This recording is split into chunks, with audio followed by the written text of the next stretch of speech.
Shaw's and Star Market make shopping, ordering online, and saving easier than ever. Download the Shaw's Deals and Delivery app or the Star Market Deals and Delivery app today. Patriots, their biggest win in years. 23-20 the final over the Buffalo Bills. Mark Dondero, Joe Murray. Joey, give me your big takeaway after what we just witnessed in Buffalo. This was the best game we ever saw from Drake May. This is when people talk about what's his ceiling, he busted right through whatever ceiling we've seen so far. The floor has risen for Drake May, and quite frankly, the floor has risen for the New England Patriots this season. What a win, and, some aggressive calls. They almost beat themselves with bad football. They beat the last undefeated team in the NFL today. They have the Saints on deck. They've won back-to-back games. Things are trending upwards, so they have broken through whatever ceiling people have thrown at them this year. And it's not even about what's coming up. You think back to what could have been a bad loss at home in Week 1 to an awful Raiders team, as we begin to see going down the last few games they've been terrible. And then how many turnovers did the Steelers have? 5? Yep. Okay, but we're not here to talk about those games. The bottom, you said it. Drake May, the bottom line, Joe, he went toe-to-toe and was every bit as good tonight as the NFL MVP. Now, is he on that level? Of course not. But tonight, he was as good as Josh Allen. And, it wasn't just the stats and the numbers. The eye test said the same thing. He looked the part athletically, physically, the throws he was making, the timing of some of the throws, and executing the drive to win the game. Now, was it perfect? He didn't throw for a touchdown pass, but who cares? 0 interceptions, no turnovers from Drake May. That's as good of an outcome as you could have asked for in this spot on the road against the last remaining undefeated team in the NFL, against the guy that has had the most success in the league, arguably, in terms of being the MVP, and a team that's been in the playoffs, that's been there, that's been in big games. They've won big games. They know what they're doing. Let's go to the press conference. Mike Vrabel's press conference, brought to you by Oakers Technologies. Right, we're going to move the ball. Everybody helped us again tonight, and I think just a really gutty performance from Drake.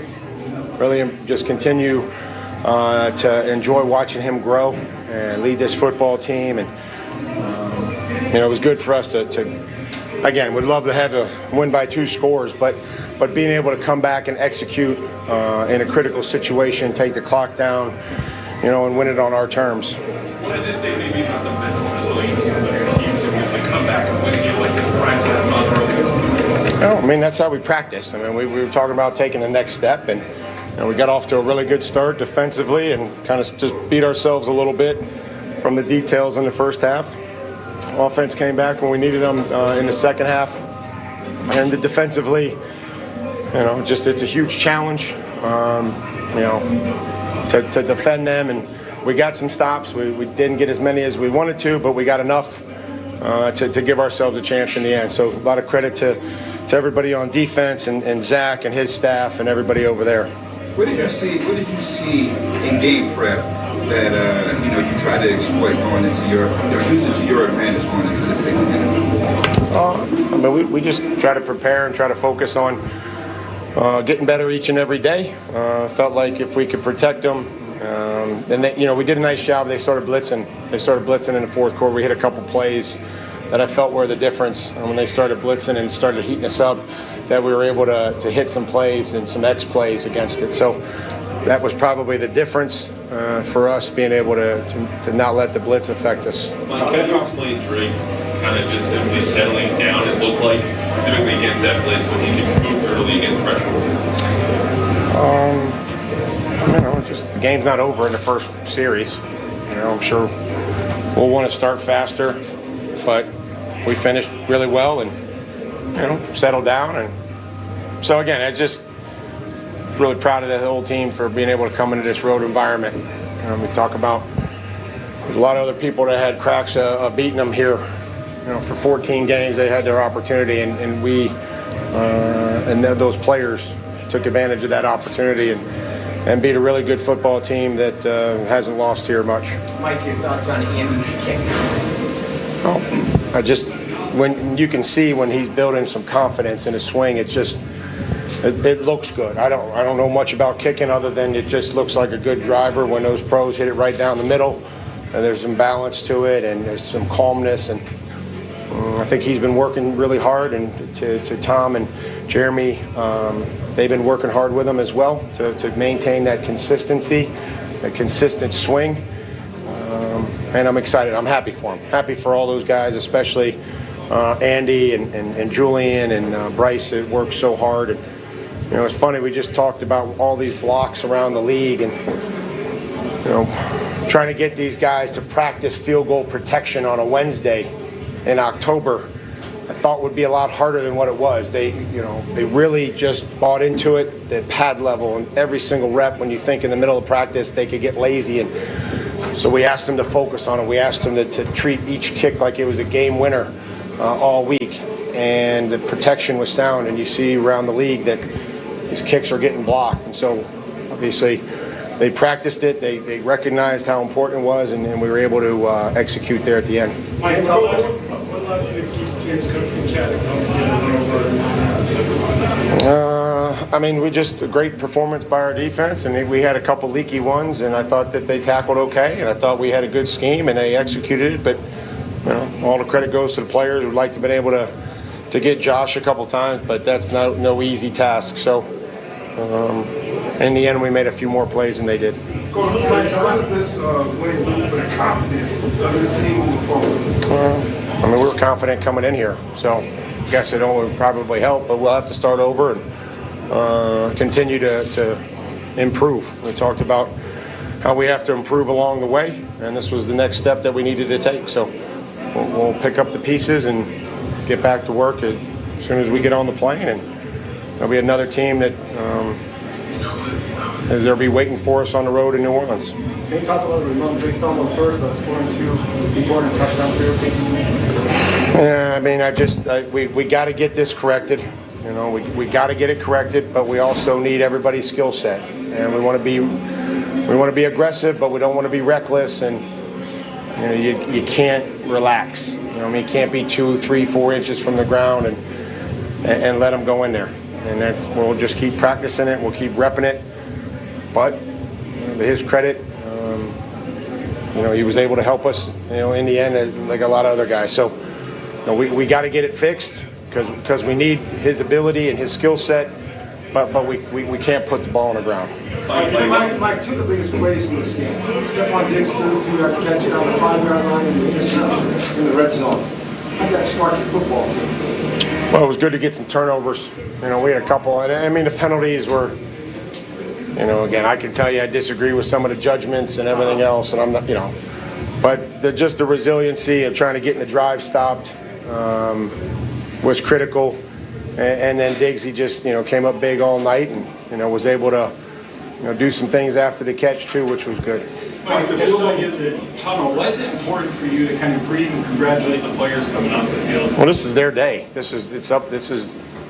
mean, I'm happy for them. We challenge them all week. We push them. We coach them. You know, I mean, whether they think I'm an asshole during the week or not, I don't know. But I'm going to try to coach the heck out of them all week and try to get them ready and the things that I think that are important for us to do. Try to get to do them, and then they get to the game. It's their day to go and put all that hard work out there, and I'm happy for them. I want to thank and congratulate each and every one of them. Everybody has a role. Everybody has a job, and those jobs are critical, whether that's the trainer, the equipment manager, the assistant coach, offensive coordinator, our starters, our special teams players, our backups. It takes everybody to come on the road, especially takes everybody to win in this league, and I want to thank them for that, and I like to see the look on their faces. I'm happy for them. Playing as much man-to-man as you did tonight, how proud are you of the DBs in terms of their determination and endurance? Yeah, well, they ran around, they chased them around. Again, you know, Josh extends the play, and it's hard. You know, I mean, when the ball doesn't come out in rhythm, it gets hard to chase them around and be able to defend them. But we did, and we were able to. And again, that was we felt like we could cover them. Just wish we didn't have to cover them as long as we did. Coach, Steph said it was 5 and 6 and being comfortable on the offense. That's it, guys. All right, that was Mike Vrabel at the podium. Mike Vrabel's press conference is powered by Oakers Technologies. Our coach knows a winning playbook is the key to success. And when it comes to your company's technology, the Oakers playbook has been unstoppable for over 100 years. So get future ready with Oakers, proud partner of your New England Patriots. And I'll say this, Joe. Obviously, the defense, they did some things tonight. They made some plays, but they were not the story tonight. Okay, Mike Vrabel was not the story tonight. I thought Drake May bailed out everybody, and this is his day. This is his night. They still get, and I understand it's Josh Allen, it's the Bills, it's the MVP. They gave up plays. Yes, they turned the ball over, and that was good, but there were still some stupid penalties down the stretch that could have burned them, almost did. Drake May bailed out everyone tonight. That is the story. He went toe-to-toe with the MVP and won. That's the story. Yeah, it's the story, and I don't think that Buffalo really was maybe as focused. I thought last week was somewhat of a look ahead for them, the way that they kind of snuck out a win against the Saints. So maybe they were prepared for this, but they fumbled early on. They fumbled in their own red zone. Like, it was sloppy on their part, but the Patriots took advantage of it. And the Bills have been doing that to teams all year long. Like, in a way here, things didn't go great for a period of time today, but when the Patriots had the ball with 2 minutes to go, it was Drake May that led them down the field. The way that they called the plays to run the clock out, to set up the field goal, to believe in the kid for the field goal, it was all there. So in a way, I do think it was coached up well. But as far as like the importance of the game, no one led the team better tonight than Stephon Diggs. Like, Stephon Diggs was motivating people, high-fiving people. When it came to big plays, Drake May looked for him. He played inspiring football tonight.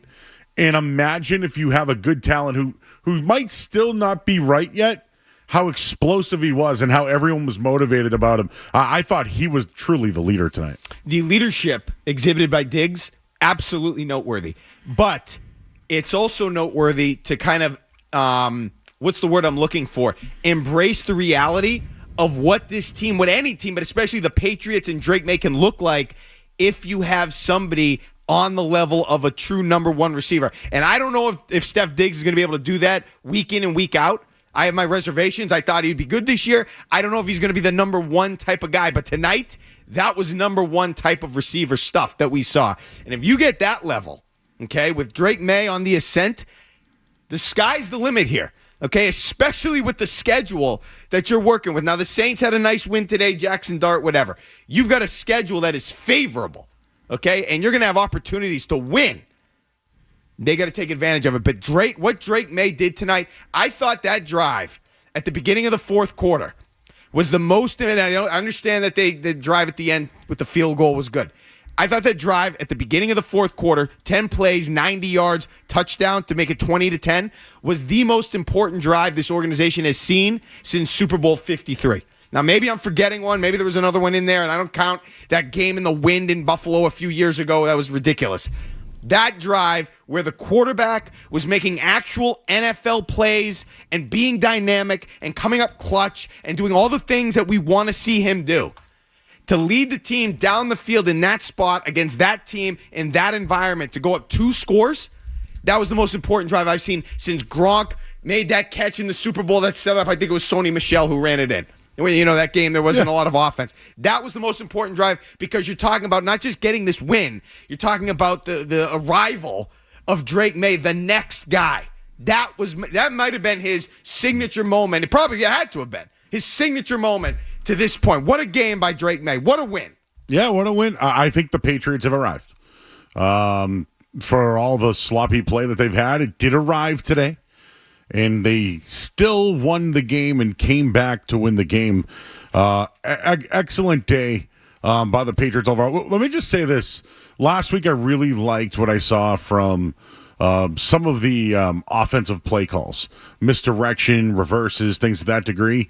I thought today was about Drake May. Whatever play they wanted to throw to him, he was looking at Stephon Diggs. He looked for Hunter Henry. Yep. He found Booty when he needed to. Yep. Whoever the offensive coordinator was today, Drake May was arguably the best player on the field. I know Diggs in the end probably had the big day with the stats, etc. Yeah. Drake May was awesome. It was like the game slowed down for him. He was dropping over defenders. He was running guys off.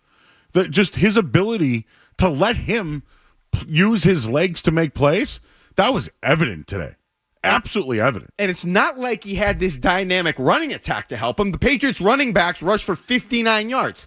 May had 12 yards rushing, 71 total. 59 for the running backs. You had Stevenson, who fumbled again. You had Antonio Gibson went out. We don't know his status. It didn't look good. He's out. I mean, Henderson did what he could, but it's not like you were running it down their throats. And that's arguably, I know Stevenson had the 2 touchdowns. That was one of the weaker spots that the Bills came into the game with, and you couldn't even really take advantage. It was on the arm and athleticism of Drake May, and Josh Allen was trying to mirror May's production.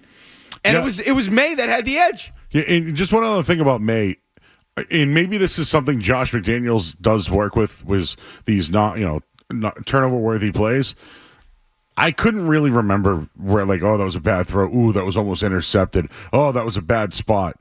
There was none of that tonight. Mm-hmm. And maybe he's coached up to that, but today he elevated, man. Like, Drake May, this guy who has, a turnover or 2 a game? Yeah, imagine what it looks like when he doesn't turn the ball over. It was the only minor critique I would even offer. It's not even a critique. I don't even want to bring it up. But at the beginning of the game, he looked a little careful. He looked like he was trying to be a little careful. Don't make a big mistake, which I understand. It's your first Sunday night game. You're going up against the team that's undefeated, the MVP. It's a big spot, and you're trying not to lose it early on and have it get away from you. I understand that, but he settled in so quickly, Joe, and he found a rhythm. And eventually, when he started to get hooked up with Diggs, man, did they start to look good together. And that was a very nice combination. And what they were able to do. And I'm going to just say one more thing about Drake May.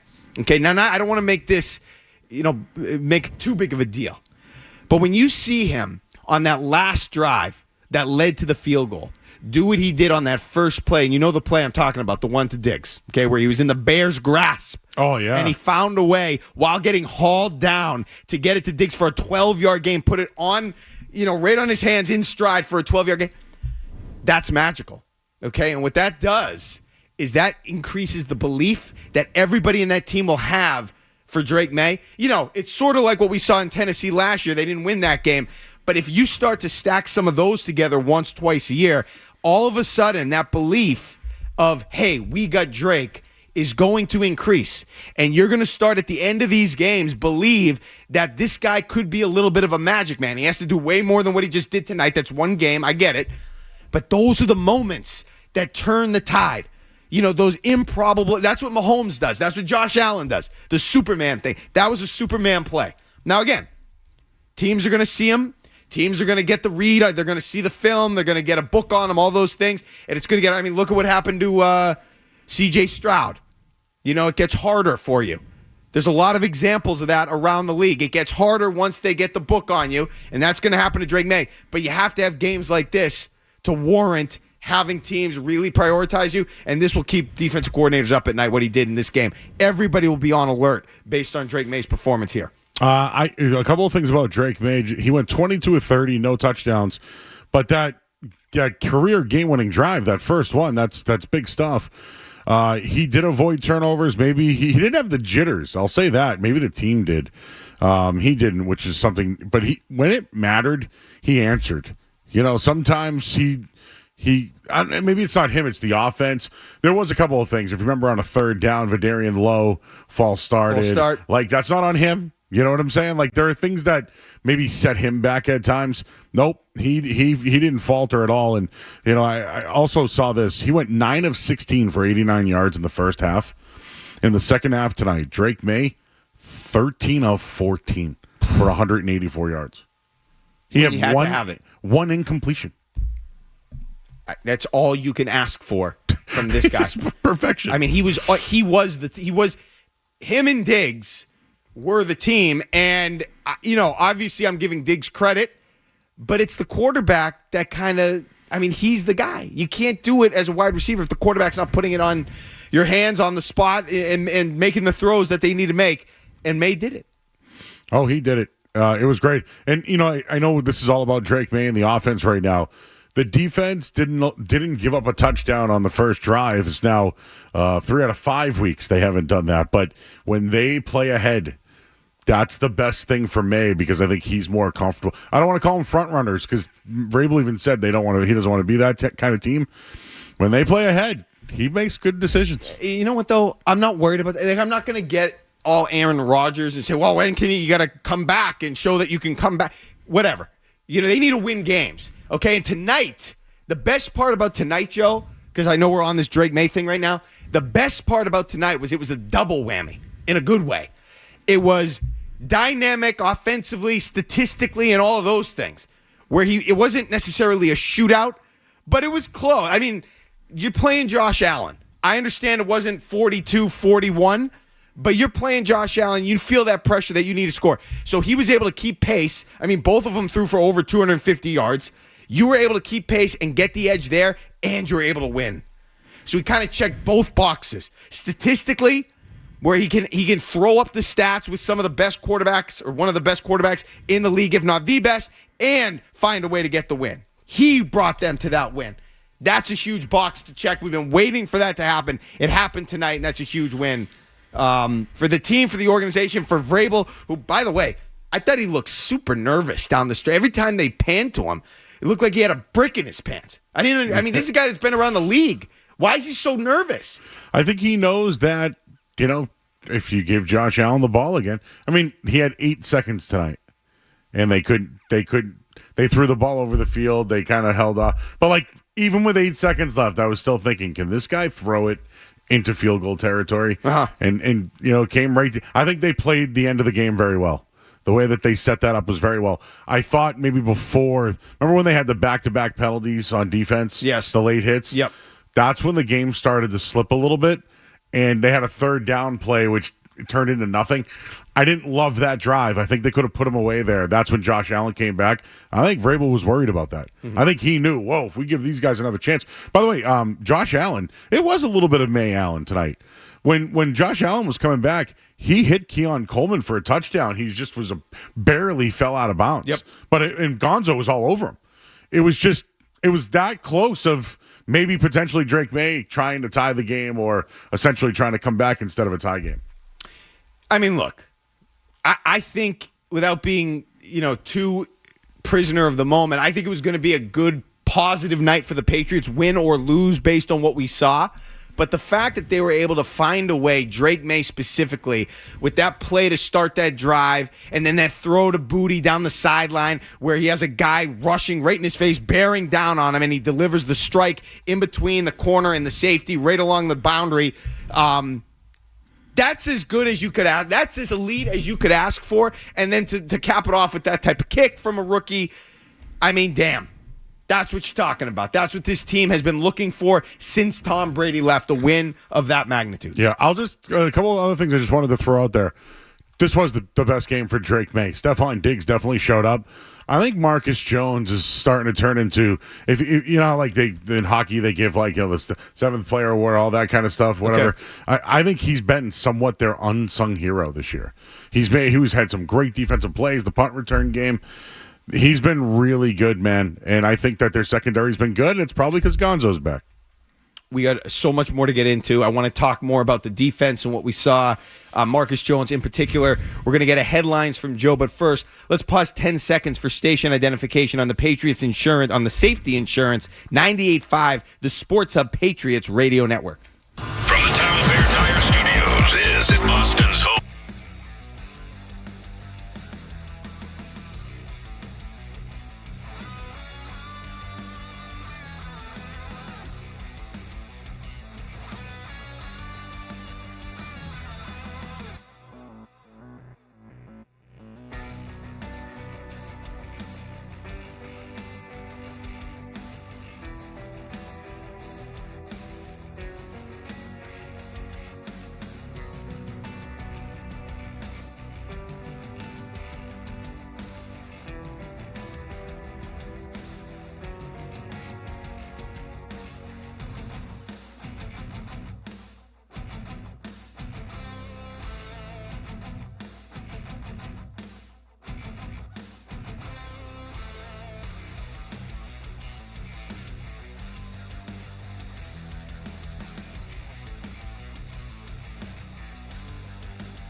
His season for him is 53. Tonight he's made from 30. And he's made from 24. And now he'll look to convert from 52 from the right hash. The Ashby snap to Behringer. The swing of the right leg by Borregales. The kick sail into the uprights. It's good! And the Patriots have the lead with 15 seconds to go. The rookie delivers. Oh, man. Bob Sossi is back calling game winners. That felt good, boy, didn't it?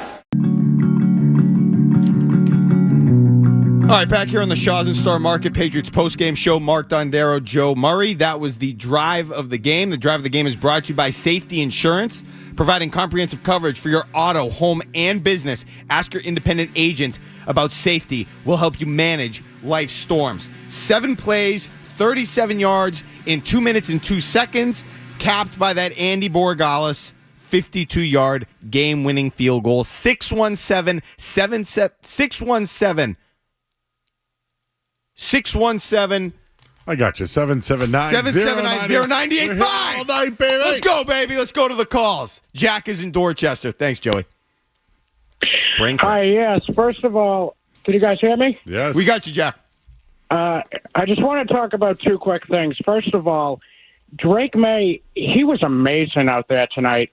It was like Tom Brady-esque out there. And second of all, I wanted to talk about that Borregales dude. He's really got a leg on him. Who? Borregales.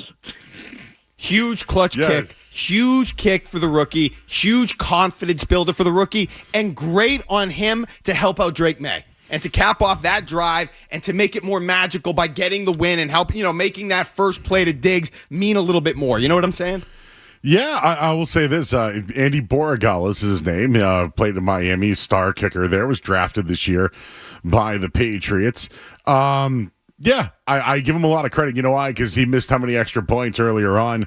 They went to him for in big Miami. Kick. Yeah, and I know. Well, remember I said that to you during. I go, oh, here he goes. Good time of year for this to happen. We don't know what it's going to happen down the line, but hey, the game was on the line on national television. They relied on the kid to make the kick. He did. And it probably would have been from 70. It was unbelievable. I mean, it couldn't have been a more perfect kick. But no, but that's Vrabel's building trust. I know the Ramondre Stevens thing. All of us would have said, no more, you can't play. He went back to him and he got 2 touchdowns. Like, he went and trusted this kid. Remember, he gave him a game ball. Yeah. Vrabel talked about that in his main press conference when he got walked in. He talked about building trust. And maybe he used the first, 3-4 weeks here to really build up some trust. Because tonight, they all trusted whatever they called. Sure. And it looked great. But you got to stop fumbling. And that's another conversation. You can trust the guy, but if he keeps fumbling, and that wasn't a ball, that wasn't a hat on the ball, that wasn't a punch out, he just dropped the ball. That's, again, something to monitor. He responded. I know. He I'm sure if he does it again, it will be in a really terrible spot, and then we can consider that. Bernie's on the Cape. Hey, Bernie. Hey, guys. How are you? Good. How are you? Hey, listen, I hate to rain on your parade a little bit, but what was going on in the first half at the end? Vrabel seemed to let way too much time to run off the clock, and then we were stuck with a field goal instead of, a chance to put on more points. You know what? I didn't have as much of an issue with the time management aspect as I did with him not going for it there. Quick QB sneak with 4 seconds left. You have the timeout and then run it again is Josh Allen. Now, it didn't come back to bite them, but I want to go for that and try to get the touchdown running the ball with 4 seconds and a timeout. I didn't love the way it all happened, but there was 1 second left on it. They got the result. They put up points. That's the result. But this has been something I've been monitoring the last couple of weeks. The end of halves, it hasn't been great. But how about tonight? Was it good? It was fine. Did they end the game pretty well? The end of the game was beautiful, yes. So the way they ended the half? The clock management at the end of the game was much excellent. better. Yep. I didn't have a big problem with the clock management. I just, on the road, Josh Allen, be more aggressive there and run you had the timeout. I wanted to see them run the ball and try to get it in with 2 runs. Ethan is in Haverhill. Hey, Ethan. Hey, can you guys hear me okay? Yes. All right, awesome. Yeah, I just want to speak about, we all know it. This team loses that game 10 out of 10 times the last 4 years.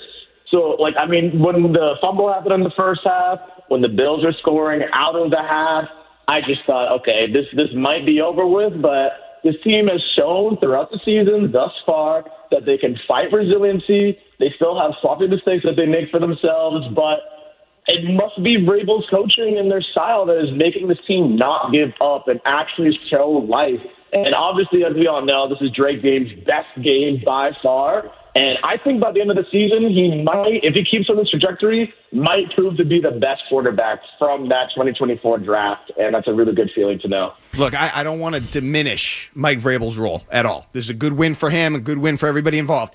This is Drake Maye. The resiliency that we saw tonight, sure, the team was resilient. I love the way they rallied to the ball on defense and some of those plays, especially late in the game where they kind of held the Bills to a field goal and didn't let it get out of hand. But Drake Maye is the reason that resiliency was so evident tonight, because he continued to make plays. He continued to keep the team on his shoulders and make plays when they needed it, and he did just enough for them to get the win. This night's all about Drake Maye. I mean, but it's also the Patriots are back. Like, you need Drake Maye to be the guy so the Patriots can be back. Looks like they got the right coach here. This was on a national stage against the last undefeated team in football that's, probably has a chance to go to the Super Bowl. Oh, yeah. And I'll tell you another reason why they're back. If you want to say they're back, I shouldn't even do this. They're back. But what you mentioned earlier, if you're talking about Gonzalez, Davis, and Jones as a little threesome there back in the defensive backfield that's damn good. Oh, yeah. That might be one of the best in the league. And it could help any holes they have, whether it's linebacker or anywhere else. I say, if Marcus Jones is going to play nickel corner the way he did tonight, and you get those other two guys on the outside, that is a damn formidable secondary and cornerback grouping there. Don is in Carver. Don, how are you? Kismet, fate, destiny. We got the third quarterback in the draft. Oh, no. The third quarterback, and the other two are so far superior. Oh. Okay. I'm just going to say, again, I'll reiterate, thanks for the call, Don. This is when you get that number one, this is a glimpse into what you could be working with. Okay, when you get that number one. Now, again, do I expect Stephon Diggs to every week be able to put that type of production on the field? Not necessarily, but tonight he was a number one, and that's what it can look like. Okay, that's what it can be when you have a quarterback with the level of skill that Drake Maye has, complete with a number one receiver. I just thought Maye threw into these areas when no one else could get the ball. Like, he dropped one right over the top. The one to Stephon Diggs on that sideline, before, like on the 5-yard line. Yep. No one else could get to. If it was, it would have been a penalty if they did do it. He was elite tonight. This is the best we've ever seen him. To tell you the truth, I thought Buffalo would use James Cook all night long and just keep Maye off the field. And it was actually the opposite. I think one of the biggest things that you said both off the air to me and then on the air, just to reiterate it, how the game looked like it was slowing down. Now, did every play look like that? Not necessarily. But in a lot of situations, it looked like the game had started to slow down for Drake Maye in big spots too, which is key. Let's get one more quick call in. Robin is in Fort Lauderdale. Hey, Robin. Hey, Mark. Hey, Joe. Thank you so much for staying up and doing this for us fans. Thank you so much for that. Thank you. You're welcome. Real quick, my take here is Stephon Diggs. If he doesn't catch one more pass from us, he's earned the value. He's teaching everyone in this organization, the players, how to win games. He's teaching us how to win. For years, we've tolerated losing. Not only losing, but the pathetic coaching staff from prior regimes wanting to keep things close, not going for it, just to keep things close on the scoreboard. Pathetic. Stephon Diggs he single-handedly won that game for us today, and he's teaching us how to win games. I wouldn't go that far. I'd like for him to catch more passes for the Patriots and for Drake Maye and kind of, I don't know, try to mimic this performance as we go forward here. It'd be nice for him to establish a real presence as a potential number one-ish type of receiver. Doesn't have to be every week, but I'd like to see him build off of what we saw tonight, because that was special between Drake Maye and Stephon Diggs tonight. More to come, including Drake Maye's press conference on the Shaw's and Star Market Patriots postgame show on the Safety Insurance 98.5 The Sports Hub Patriots Radio Network.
36.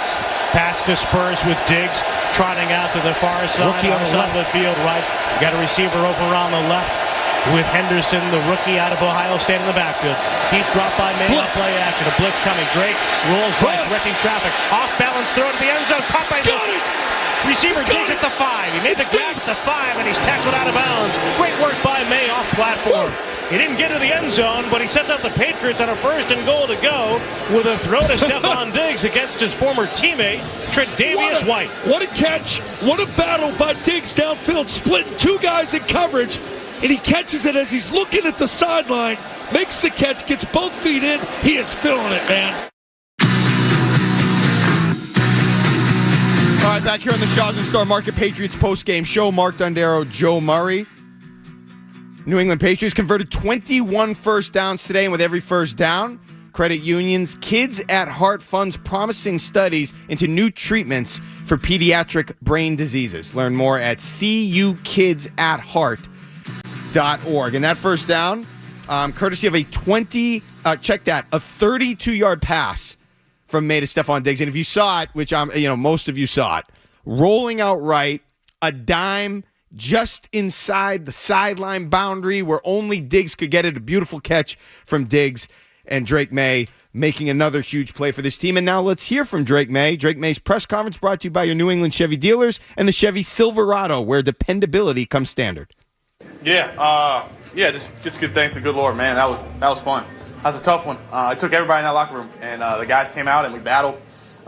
Didn't play the best in the first half. The defense helped us out, and we came back offensively and got some things going. And 2-minute drive at the end, just go down and win it. That's what you want. How happy were you for Ramondre after fumbling and then scoring 2 touchdowns? Yeah, shoot, that's the story of life, of football. Adversity, being able to bounce back, and he was still running hard. He was running as hard as he could, and just gonna be trusting Ramondre for the whole season. We need him. He's a great player, and he's fun to watch. Felt like that drive, the drive before the first half ended. You were at an off-platform throw to Diggs. He had that little spit out down to inside the 5. You guys didn't score there, but you got points there. How much did that get you going in the second half to believe that we could put the ball downfield? Yeah, I mean, they play a lot of zone. They got eyes on me. Just trying to kind of start and take completions in the first half, and felt like in the second half we had some things open downfield, and the guys made plays. And had Diggs, he made a great catch, and we should have scored. We got to do better in the red zone. I know that's going to be the emphasis: score touchdowns in the red zone. Despite that defense, what did you see in the Bills' defense where you can exploit later on in the game, which you did? Yeah, no, I think they're great. Great defense. They do a lot of different things. They play a lot of 2-deep zone on us tonight, disguising great. Just trying to. Part of disguising is you're going to be, out of place versus when you're not disguising. You're going to be more out of place. So just trying to, see the coverage post snap and let it rip. What, if anything, happened to you at halftime in terms of responding to pressure? Because obviously things went better for you. Yeah, I mean, it wasn't anything, like the first half was terrible. We had the ball. I missed a third down throw to Steph in the back shoulder. I missed him underneath. We fumbled and down there when the defense had some turnovers. We didn't score in the red zone. Just tell the guys keep playing. We were up. What was it, 6-3? Was that what it was? Shoot, we got up 6-3 on them. One of the best teams in the league with the MVP. There's nothing to be sad about. Just go out there and keep playing. What was the team's mindset coming in a tough environment? He always said, take the next step. This division game. It's 8:20 and Orchard Park and a great environment playing the Buffalo Bills. Where else would you rather be? So it was fun. How much does it feel to finally just deliver in the clutch there and put the game away? Yeah, I was just trusting the guys around me. Trust those guys. I grew up. My dad and my brothers always said, in basketball or baseball, if it's the last play or the last shot, I want the ball in my hands. So I'm not going to lose that mindset. I'm going to keep that mindset my whole career. How about the last kick? Yeah, I couldn't watch. Couldn't watch. It was just trust. Just trusting him, and he. Back in the day, he was committed to North Carolina High School, and he flipped on us. He went to Miami. But, what a kick. Pressure, ultimate pressure. I tell people all the time, other than quarterback, I think kickers got it. Got a lot on the line, so it's sweet to see. So what did you do, shut your eyes? I was just looking down the iPad of something in the run game I could have done in the last, couple plays to get another first down. What role has your faith played? I'm watching on Instagram. What role has your faith played for your career thus far? Yeah, it's huge. We just... our chaplain just told me before the game, be a blessing, man. Just be a blessing. Just thank the good Lord for being out here, keeping me healthy, keeping the guys healthy. And what a position I am in my life to, spread the word and know that everything is I'm doing is through him and for him. Mike mentioned that they started blitzing you guys more in the second half. It seemed like you started to scramble a little bit more as well. Did that have anything to do with it, and why were you able to get some? Yeah, I probably should have stayed in the pocket. They had some good pockets. I think a lot of them were, the sacks were my fault. It wasn't like they were beat. So I just got to hang in there. I think they're diving the edges in and keeping the backers kind of spying on me. So just got to stay in the pocket and know that those guys are playing their butts off up front. When you end up watching Steph's performance, he seems like extra fired up. Yeah, you knew. It's storybook. You knew. I thought he should have got the end zone when he got caught. But, coming back here, first game, prime time, you could see it all week. He just loves football. He loves the game, and he's got a lot in the tank left, so it's good he's a Patriot. Two final questions. Did you expect them to blitz you as much as they did in the second half? Yeah, they weren't blitzing really at all in the first half, so I figured, they're down and you make something happen. They're going to, come after us. And like I said, they do a great job disguising and just trying to make something happen. And the guys did a great job, staying alive. Drake, you talked about your leadership, growing, being more vocal. When you get some wins, you feel like, coach, you've done something. What do you feel like you did tonight? What do I feel like I did tonight? I played. I didn't hurt the team. Protected the football. Made some plays, protected the football, and gave us a chance to win. And used my teammates around me. That's the biggest thing. So we got a lot left, and we got to keep going. So thank you guys. All right, that was Drake May. Drake May, obviously, saying the right things. We've seen that throughout his career. We just didn't see him execute to the level that he's executed and that he executed tonight. And maybe we could talk about this. If Greg Bedard joins us from the Boston Sports Journal a little later, we'll ask him, what does this do to the bar for the Patriots? That's something we need to discuss as well. Back to the phone, 617-779-0985. Joe is in Brighton. Hey, Joe. Hey, am I on? You're on. Hey, how's it going, fellas? What's up, man? Look, the one thing I wanted to point out is I made the throws, right? And Diggs caught him, but the defense came up with 3 turnovers. The Bills put up 20 points on us. That's something to be said, right? They usually, they're going way north of that. So I think that the D stuffed them like a North Shore 3-way, and they spread them open like the roast beef curtains. All right. Joe, the defense deserves a lot of credit tonight. It's just buried by the elevation of Drake May. But it's also nice, Joe, that the defense doesn't have to be perfect. You know what I mean? They made some plays. They gave up some yards. It's Josh Allen. But they didn't have to be perfect because the quarterback, this is what we've been talking about. Can you win another game? Can you win a game when the opposing quarterback plays well? Was it Josh Allen's best game? No. Credit to the defense. But he didn't play awful. 2 touchdowns, 1 pick, 253 yards. Made some chunk plays, good throws like he always does, ran the ball. But you outdid him. That's a great thing that you were able to win a game when the defense didn't have to play perfect. You didn't have to win the game 17-10. Yeah. And that was nice to see. Yep. Let's go to Ray's in Alaska. Hey, Ray. Hey, guys. How you doing? How you doing? Hey, I think you're still not giving Diggs enough credit. I totally agree that May is the number one focus and seeing what he did. But I still think Diggs coming back from an injury that he had and having 2 games in a row over 100 yards and the connection that him and May have now is such a huge thing, plus his experience for winning, because we just haven't had it here. And to have him bring that back, I think is going to be huge for May and the team going forward. Absolutely. And the number one receiver thing is enormous. Now, again, I'm not willing to concede that this is the Diggs we're going to get every week. But he has come on in the last 2 games, Joe. The game against Carolina and now this one. So maybe it was just a little slow start type of situation. Now he's coming on. And if this is the real Diggs, we got to move that bar. Oh, yeah. Listen, when you get a premier talent that's motivated, this is what you get. And you saw last week. You saw this week. I think he'll have a favorable matchup next week against New Orleans as well. But, this is great. I'll just say this. This one, enjoy this one. They beat the Buffalo Bills. But it is about stacking wins. And this win means nothing. If you don't win next week against New Orleans, that's an inferior opponent. I understand that. I know we're here. We're here tonight. We're here tonight to celebrate the Drake May breakthrough. No. I appreciate your saying that. But I just want to, because you said that, I just want to point out that the win last week against whatever Carolina team would have meant very little if they got waxed tonight. Exactly. But they followed it up with another huge, enormous win. Yep. So give them credit there. And yes, you're right. If they go out and lay an egg in New Orleans, no good. But they did not do that. They bounced back from whatever that win was against the Panthers. Not a good team. They bounced back in the biggest way possible tonight. Another one, Raj is in California. Raj. Hey, what's up, guys?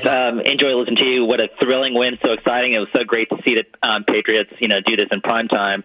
And I didn't know if you guys noticed, but that crazy play by Drake May where, he's being held onto and he's stiff-arming the guy. Well, the NFL's official X account, they changed their banner to reflect that still shot of that play. Oh, wow. He's arrived. Yeah. Hey, listen, there's all these things. This Optic Sports is coming out right now. The first quarterback to go on the road to beat the MVP since Dan Marino beat Joe Theismann. You know what I mean? Is that real? Yeah, I just saw that stat. A guy to go on the road, a rookie, essentially a second-year quarterback. 23 years, Drake May became the second youngest starting QB to win on the road against an opposing starting QB who was the reigning MVP. And I understand his physical abilities were never in question, but just think about some of the throws he made tonight and some of the quarterbacks around the NFL that could never make those throws. Tua. You could never make throws that Drake May made tonight. You know what I mean? And that one last week to Henry on that, kind of rollout. That was an amazing throw, too. And not just on the rollouts. Some of the ones in the pocket where he was able to scan the field and put it over the linebackers, but inside the safeties. Down the sideline to Booty on that final drive. He just made the big boy plays, and that's what we've been waiting for, capped off with the game-winning drive on the road against the MVP. And we're going to get a headlines from Joey. More to come on the Shaws and Star Market Patriots post-game show. Let's get a headlines from Joe Murray. Sports Hub headlines presented by Celsius Energy Drinks. Patriots went on the road in Buffalo 23-20. Drake May 22 of 30, 273 yards. He was outstanding. He found Stephon Diggs 10 times for 146 yards. Ramondre Stevenson had 2 rushing touchdowns. Also fumbled early in the game as well. But Andy Borregales, the game-winning field goal from 52 yards to seal the game. Patriots have won back-to-back. They'll play in New Orleans next week. Speaking of the Saints, they got a 26-14 win over the Giants today. Other scores around the NFL: Vikings 21-17 over the Browns. Colts 40-6 over the Raiders. It was the Cowboys 37, Jets 22. Broncos knock off the Eagles 21-17. Panthers 24, Dolphins. 27-24 was the Panthers over the Dolphins. Texans 44-10 over the Ravens. Titans get their first win of the year, 22-21 over Arizona. Buccaneers with a comeback win over the Seahawks 38-35. Lions 37, Bengals 24. And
to him. Ramondre runs to the left side, and he dives into the end zone. Touchdown, Patriots! That's a statement big boy drive right there. What's the thing here? Offside. Defense number 97 was lined up in the neutral zone. It's all right. This penalty is declined because the play results in a touchdown. Attaboy, Sean. Attaboy. Just keep explaining it. I love it. Sean Hockley with the call. But what made this drive happen? Safety blitz backside that's picked up. Drake May felt it, flushed out to the right, off platform, money throw. A 32-yard dagger to Diggs to set up Ramondre's run. That's a statement response. We got a game, and we got a football team. First rushing touchdown of the season for Ramondre Stevenson. All right, welcome back. Shaw's and Star Market Patriots postgame show. Mark Dondero, Joe Murray. That Ramondre Stevenson touchdown run. And postgame live, Unclogging the Gaps, brought to you by Eastern Mass's leader in drain cleaning and pipelining, Drains by James. Slow drain, clogged drain. You need to contact Drains by James today at drainsbyjames.com. They give a poop about your pipes. How much stock, Joe, do you put in Ramondre Stevenson's ability to bounce back after the fumble, scores 2 touchdowns? I just think that they need him. Gibson, I think, got hurt, and they didn't use Henderson much. So I think they need Ramondre. I think the team, they like him personally. How much stock? I mean, it's a running back in the NFL. They probably got to work some guys out or bring up this kid Jennings. They need another guy. But, you look at some of these other quarterbacks in the league, they're able to rely on a guy. See, I know we're talking about the Patriots, but this is why I think Josh Allen and Buffalo lost. They went away from James Cook. They did. They went away from him. And Josh Allen proves he can do it on his own, but tonight he needed James Cook. Or, you know what I'm saying? The team needed him. I don't think Cook played bad. They just didn't have him on the field. They were using Ray Brown on the goal line. What were they doing there? Well, that's because I had a touchdown bet for James Cook, so that's why. But I'm just saying, was that the Patriots' look? Was it their game plan? Was it a strategy? So, I mean, if anything, the best running back on the day was James Cook, and he barely played. He's had 100 yards every week. This week he had 83 and barely played much late. Again, I'm going to reiterate again. The Patriots went into Buffalo, against Allen without much of a running attack, and were able to get it done. Now, they're going to need the impact of a running game. Obviously, that's what Henderson was brought in for. But it's nice to see that even without it, against one of the best, if not the best team, I mean, going into the game, they were probably atop the power rankings. You were able to find a way to get a win because of the quarterback without the running game supporting you immensely in that effort. Mason is in Maine. Hey, Mason. Mason. Hey. What's up? You hear me? We got you. Awesome. Dude, I just want to say Drake May is awesome. He's really giving me hope again. And these next 3 games are really crucial after winning this Bills game. Yeah, we said that. You need to continue to follow it up. But they followed up a win, an impressive win, with an even more impressive win. So in this moment, I'm giving them credit right here and now. Tyler is in Plymouth. Hey, Tyler. Hi. Hi. Yeah, I'm here. I'm here to spread hate because this is there's. No, we're not spreading hate, I guess. Well, his tagline said, "This is not a win." We couldn't consider this a win. You just beat the best team in the NFL. I was going to see what he said. Who could deny that tonight, by the way? I've been critical of the offensive coordinator. There are times where I wonder if Drake May has taken the next leap. How can you sit here tonight and not say any of those things have been answered? Tonight, they did all those things. They even came back late in the game to close it, and they did it. They checked every box today. Yeah, I mean, I guess the only thing you could say, and I'll say it just to, we're on the record, we've seen, like I said, we've seen quarterbacks sort of arrive, C.J. Stroud, and then kind of regress to a place that you weren't really expecting. So if you want to be ultra negative, which I'm not being, I'm just going to say, I guess that's still in play. You can't just chalk it up as he's the next superstar, no questions asked. But in order to get into that conversation, you have to have nights like tonight, and he went out and outdueled the MVP in his place. They were undefeated. So this is a night to celebrate, and I'm not even going to think about what's coming down the road, because if some of these things that we saw tonight, Stephon Diggs, are here to stay, this is going to be a completely different team, especially if you factor in what they have along the defensive front and those three guys in the secondary, Gonzalez, Jones, and Davis. Big boy defensive playmakers there on the Patriots. Nick is in Minnesota. Hey, Nick. Hey, how's it going tonight, guys? Great. So I just wanted to call and say I think it was a really good team win tonight against the top team in the AFC in Buffalo, because we hadn't had a signature win like this in years. And then my two questions for you guys tonight is, one, with Stevenson fumbling the ball as much as he has lately, do you think Henderson should be the new running back one the rest of the year? And two, do you think with this Patriots win against the Bills, do you think we now have a realistic shot of winning the AFC East this year now after beating probably the best team in the AFC? Joe, can they win the AFC East this year? Yeah, why not? No, not there yet. See, I just think why not? No, right? I'm not there yet. Hey, listen, I have under 8.5 wins, all right? So tonight changed things for me. Sure. Tonight changed things for me. They're relevant, and I think they still play a little bit of bad football. But I think it's clear if this team doesn't make mistakes, they can beat anybody. I think that's a good question about the running backs. What do you do about the running backs, Joe? Who's your starting running back? Because I'll tell you this, as much as I'm intrigued by Travion Henderson, first of all, he hasn't popped out of the gate like I thought he was going to. And second of all, I'm sorry. I just don't think he's big enough. I just don't think he's big enough. When you see him on TV, when you stand next to him, he's just not that big. I'm not saying he's not tough. I'm not saying he's not strong or anything like that. Every down back, I don't know if he's big enough every down to handle that workload. And you're going to need a guy like Ramondre Stevenson, but he can't keep fumbling. Okay, so I'd like Mike Vrabel to address that to the level where he cuts that out. Yeah, I was wondering why Henderson wasn't involved in the game early on and why they kept going to Gibson. I guess he rolled his ankle in the opening kickoff. Okay. I didn't see it, but they put him back out there, and he had made a little bit of an impact later in the game. Are you talking about Henderson? Yeah. Yeah. I was wondering why he wasn't there after the fumble. And then Gibson got hurt. He actually is the guy who recovered the fumble. He did. He does make a little impact here and there, but I'm talking about an every down back. I'm not sure that's his place, at least not yet. And I don't know what you do. You have to go get somebody if Gibson's out for an extended period of time.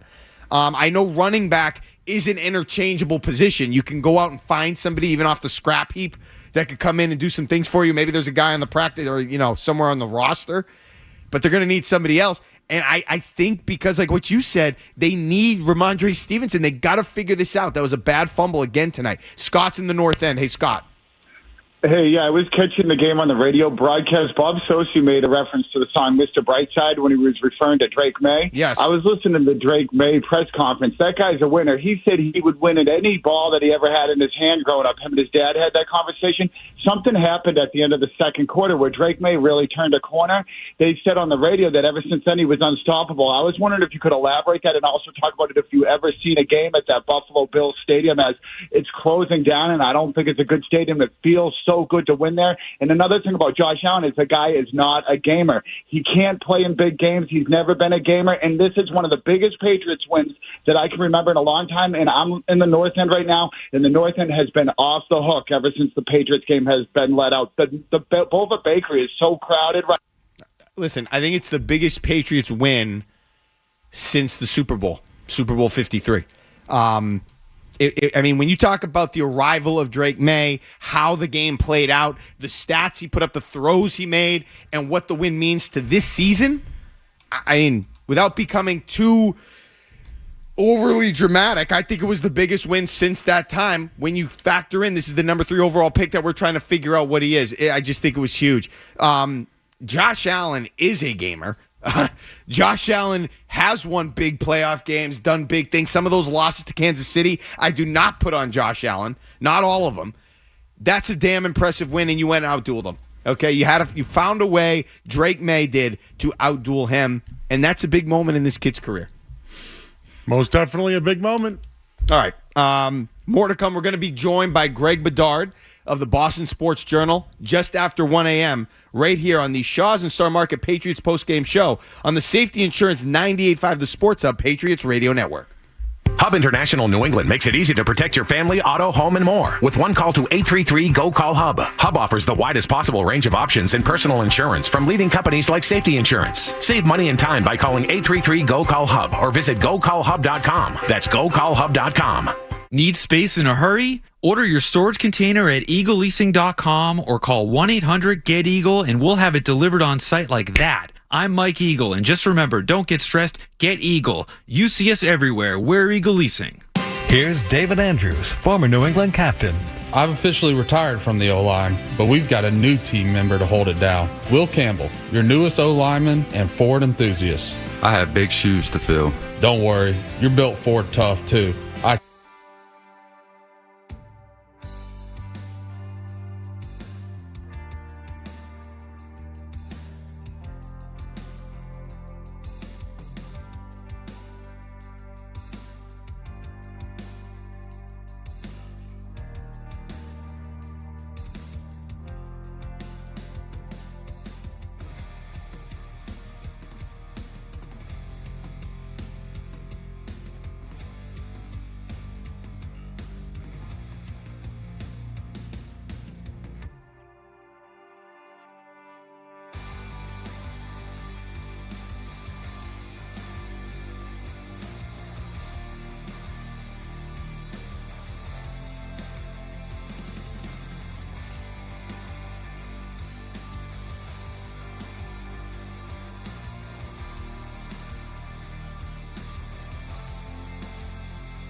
To the right leg by Borregales. The kick sailing to the uprights. It's good! And the Patriots have the lead with 15 seconds to go. The rookie delivers. It meant a lot, just obviously I'm a rookie.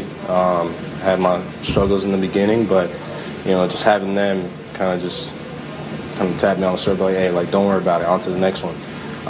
Helped me just remind myself that, one kick doesn't define me. To just keep moving on because life doesn't stop. All right, welcome back. Shaw's and Star Market Patriots Postgame Show. Mark Dondero, Joe Murray, a huge kick. And once again, this season is part of their Apex Cares program. Apex Entertainment will be donating $100 to support autism education and research at the New England Center for Children for every converted field goal. For more information, go to apexentertainment.com. Andy Borregales, 19-yard kick. At that point, obviously, the game-winning kick. And again, Joe, for the win, obviously it was huge. But it was also huge to convert on that drive where Drake May did some magical things to get you into position. Obviously, that first down pass to Diggs, and then the pass later in the drive to Booty up the sideline that set up the game-winning field goal that sunk the MVP in his stadium. That is huge for the Patriots' progression and trajectory going forward. Yeah, the Patriots are back, man. That's all I can really say after tonight's game. I've had my doubts. They answered the bell on national television. They looked like a well-coached team. They made some mistakes, but it was, during a time where Buffalo was really making its push. And this is an absolutely outstanding win, whether it was Stephon Diggs, Drake May's night. Hunter Henry had some pretty solid catches. We talked about Marcus Jones on defense. And Jelani Tavai made a return and looked pretty good. Everything's going the Patriots' way right now. The schedule gets easier, and we'll find out if they can keep stacking wins. I mean, we can talk about it. I would think at worst 6-3 is right there for them, if not 7-2. Based on that schedule that we're looking at going forward, we can talk about that. 617-779-0985. Jamie is in California. Hey, Jamie. I am here, and I am pumped. Excellent. I feel like I need to justify a little bit. I'm in California by association. I'm from North Carolina, but my father's from Massachusetts, so I have to feel like I have to justify my Patriot. No, it's cool. Fandom. What's your take on the game? Yeah. I don't watch games of the Patriots at a bar very often, but I did tonight because I honestly didn't have high expectations. I thought they would cover. I honestly thought they would cover the game tonight. I didn't think they would win. All right, expectations, Joe. Do we need to change expectations? Yeah. Oh, yeah. I think we do. I'm going to check out the betting line during the break just to see if it's moved at all. It opened at 7.5, went to 8.5. I'm just curious if this moved it at all. But I will tell you this. The Drake May MVP odds, he's got the 11th best odds right now at 30-1 to be the NFL MVP. Yeah, I'm not going there. He's moved up, though. Do you think is he a top 10 quarterback? He's number 11 right now on the betting list. The stats have been trending in the right direction. This game catapulted him into a different category. All of those things. MVP. And the reason I don't think they're going to win the division isn't so much about Drake May or the Patriots necessarily. I just think the Bills are better and Josh Allen is better. And they've already had a better start to their season. But I definitely think this changes expectations. This changes the way that we should think about this team and how they're going to end this season, especially when you look at the schedule, win totals, all of those types of things. This is different. Evan is in Mattapoisett. Hey, Evan. Hey, guys. Just wanted two quick things. Firstly, Drake May in the second half threw 13 for 14 in a primetime game in a Bills stadium where the crowd was so loud, I couldn't even hear Zolak and Sosi. And I just think that 13 for 14 is the balls. Secondly, Stephon Diggs, the fact that he's starting to outgrow that diva persona that he got in Minnesota and in Buffalo and be a real leader on the sidelines and on the field is just the best. I'm so excited to see where they go with it. I think it's a big deal, Joe, that he has the last 2 weeks. It makes me think that maybe this is the Diggs that we're going to get this year, this number one-ish type of receiver, because he stacked it together the last 2 weeks after somewhat of a slower start. Now it's coming along, and that's obviously a good team, a team he knows well, but a good team that he did it against tonight. Yeah, last week he joked that he was knew the playbook 5 out of 10, and then kind of said he was joking, and May said he wanted to continue to keep finding him. And I mean, he's the reason why the offense looks better. They've been running 12 personnel, and now that he's been in that slot, he's been awesome. They've less pop, more Diggs. I mean, it makes sense, right? Yeah, I mean, but then if they can get a little bit of something from the outside with Booty, all of a sudden you got Diggs who can go kind of anywhere along the field, Booty on the outside, Henry up the middle, up the seam. Just solidify and kind of nail down what you're going to do at running back. You're okay. Yep, Booty 3 catches today. Demario Douglas 2, Hunter Henry 2 for 46. Drake May's going to play like that. You're going to be okay. Josh is in Somerville. Hey, Josh. Hey, guys. Fired up after watching that. Awesome thing to watch after, the Red Sox this week. But question for you guys is, you think this team's good enough to go on a deep playoff run if they had someone like A.J. Brown? And if not him, who do you think it is? Would you be interested in A.J. Brown, Joe? Yeah, absolutely. It's just, why would the Eagles give him up? I think there's chatter about it, and the Vrabel-him relationship's there. I just don't think the Eagles would do it right now. I don't either. Do I think they can go on a deep playoff run? So I just told you that they can win the division. I'm not telling you I think they are, but you now have a win against Buffalo, and Miami, you can beat the Jets. So I don't know. If you go 3-0 against the division, don't you have a chance? You do, especially with the division. I'm just saying they have a chance. I'm not saying they're going to. Or with their schedule, rather. No, they do. They do. I'm not ready to deep playoff run. I mean, deep playoff run to me is a championship game. I'm not going there. Yeah, if this team made the playoffs this year, that's a humongous turnaround. Humongous. Their roster is not that deep, and they're getting better. Like, some of the guys are progressing a bit. Some of the guys are elevating. Marcus Jones, I'm telling you, I can't get enough of him. He's really elevating. He's an all-pro punt returner, 100%. But they're. I mean, look at Christian Barmore right now. Milton Williams is tonight. Keon White had to play on the outside. He held his own. We haven't even talked about this. Maybe we should. Maybe Bedard will be in on this. Mm-hmm. How about Will Campbell tonight? That's exactly right. Did you hear his name? I have written down. Here's what I have written down. I'm going to ask Greg. Campbell a star? ? Because I haven't heard him. They highlighted him tonight on Bosa and whoever else he was going up against. I didn't hear his name. That's good. It's continued week after week. We're going to get more to come on the Shaws and Star Market Patriots postgame show. Right now, though, we got to get headlines from Joe Murray. But first, let's pause 10 seconds for station identification on the Safety Insurance 98.5, the Sports Hub Patriots Radio Network. From the Town Fair Tire Studios, this is Boston's home for sports. WBZ-FM at HD Boston 98.5, the Sports Hub.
donates another $100 for every reception. So if it's 22 catches, it would be $2,200, which brings the catches for college season total to $11,400. The Catches Cares Scholarship ensures financial hurdles will not prevent students from pursuing their dreams. And with that, we are pleased to welcome in a late-night edition of Greg Bedard of the Boston Sports Journal as he joins us following this huge Patriots win over the Buffalo Bills. Greg, good to be with you. Thanks for joining us. What was your biggest takeaway after this seminal victory for the Patriots?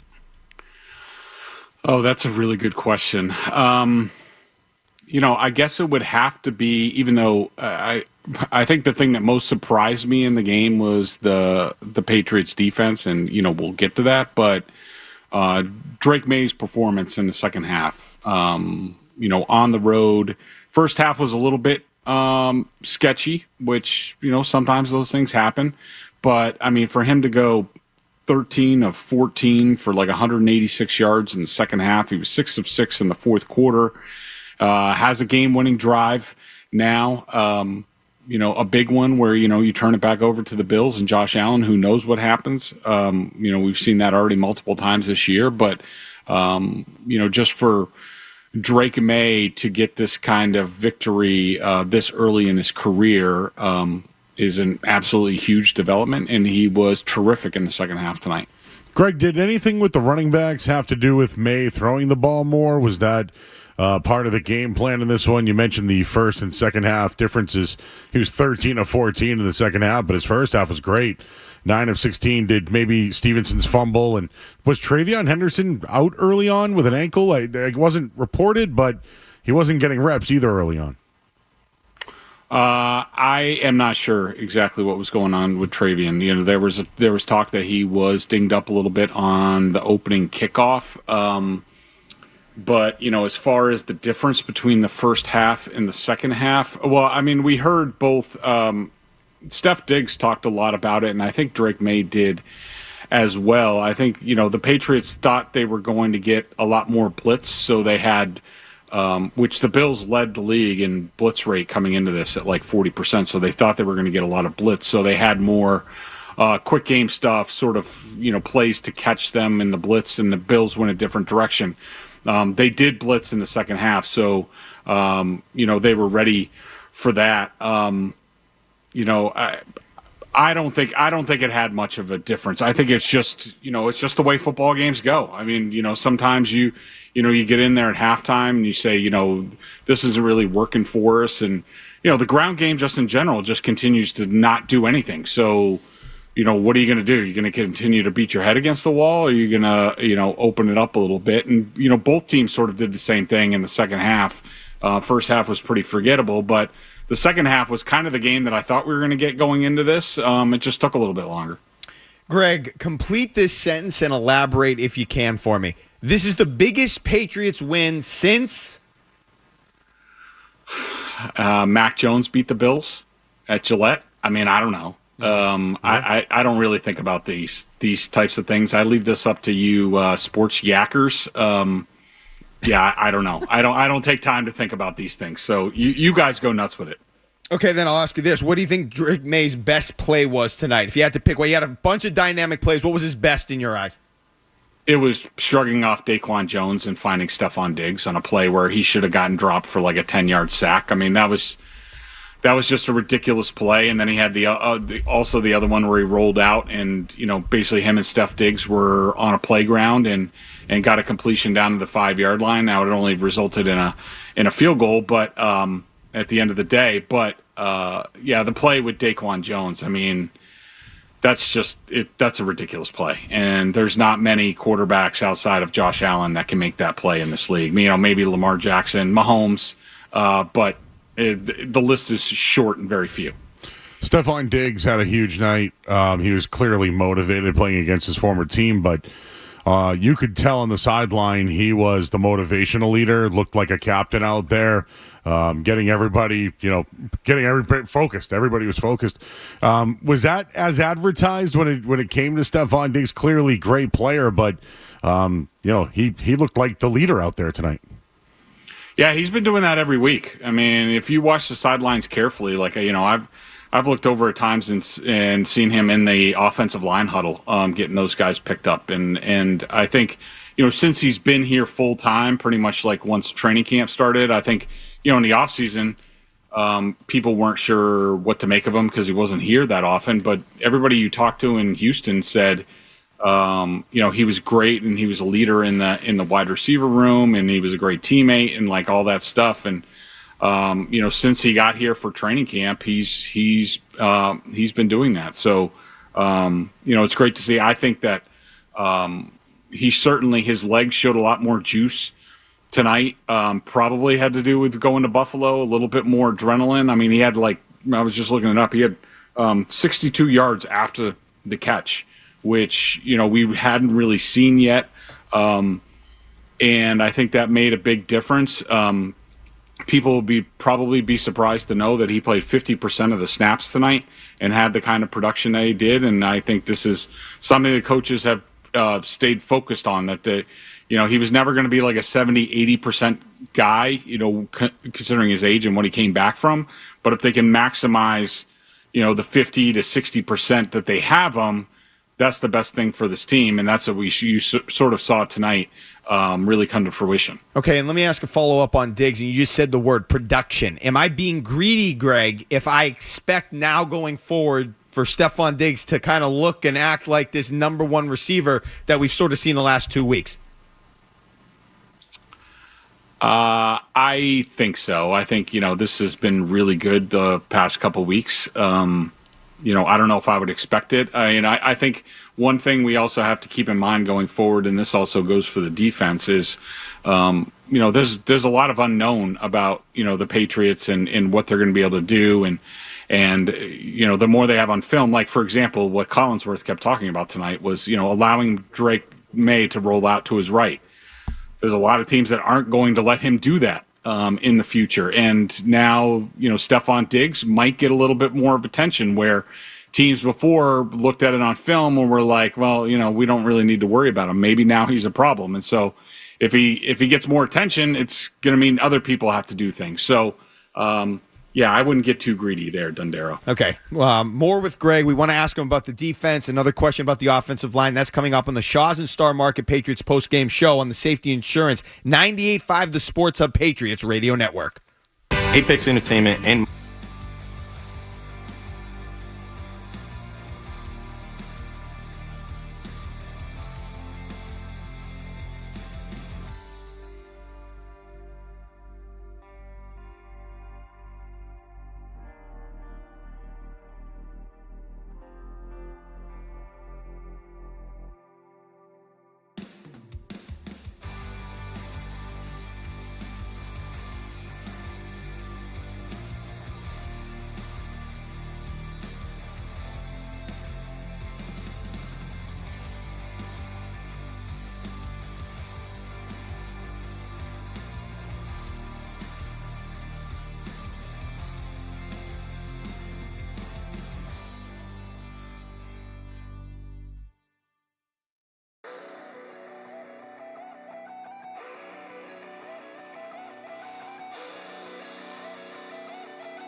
All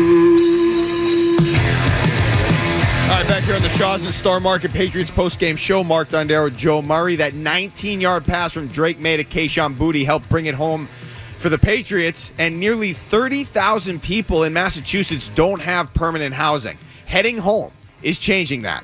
Get involved today at headinghomeinc.org. And we are now rejoined by Greg Bedard of the Boston Sports Journal.